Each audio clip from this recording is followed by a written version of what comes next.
Hello, this is Reha Zaken with another edition of Guide to Youth.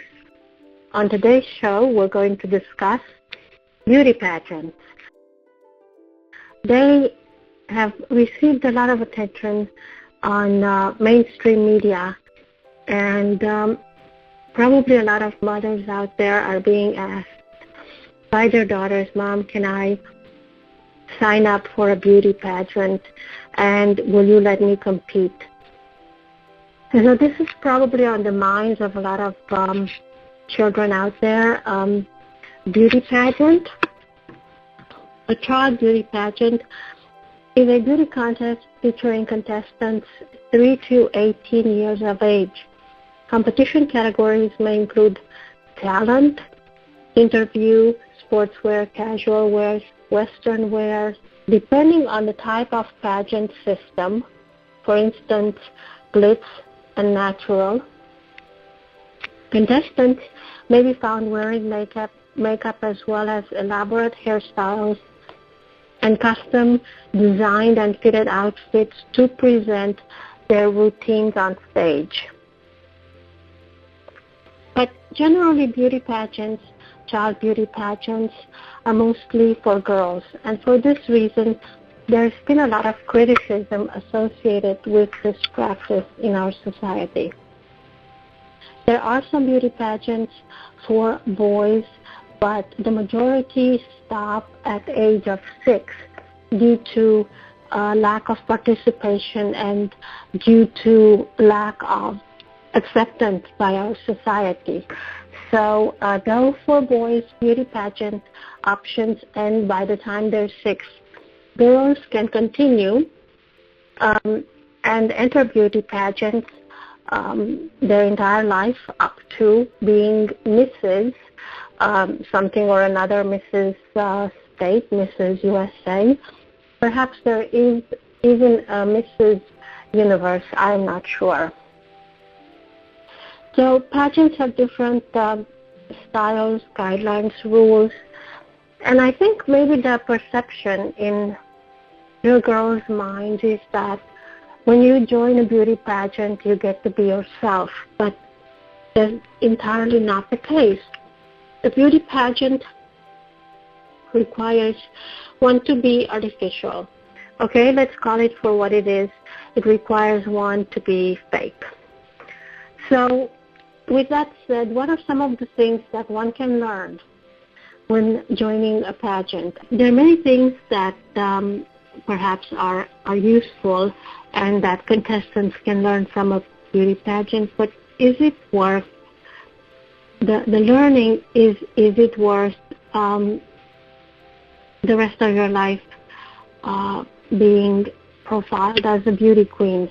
Because beauty queens seem to have a reputation of being vain and prideful.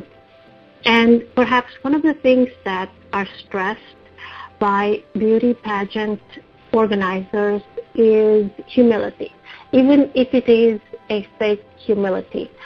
Those contestants which are viewed favorably usually will do charity work, which is a sign of humility.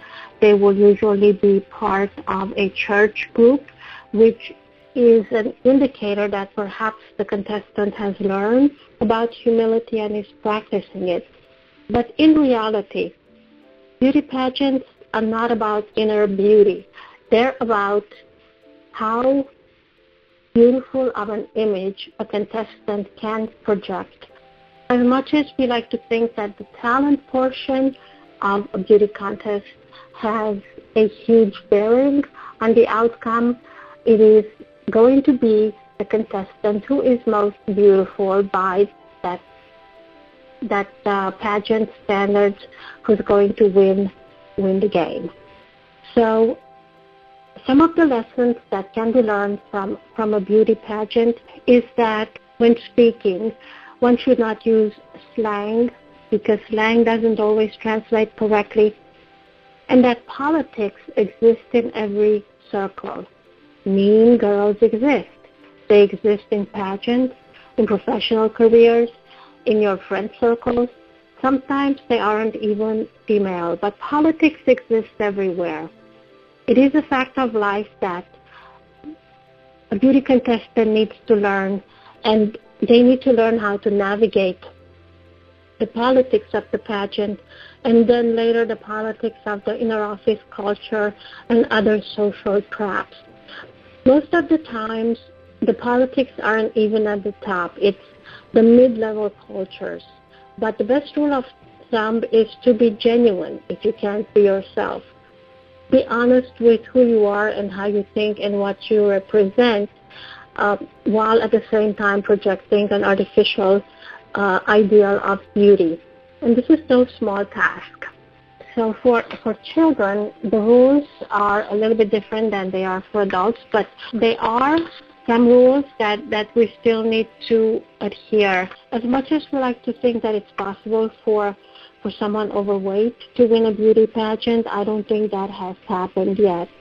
So as much as we don't want to talk about that, if someone is 5'10", she still needs to weigh 102 pounds, and unfortunately, that is the reality of the problem.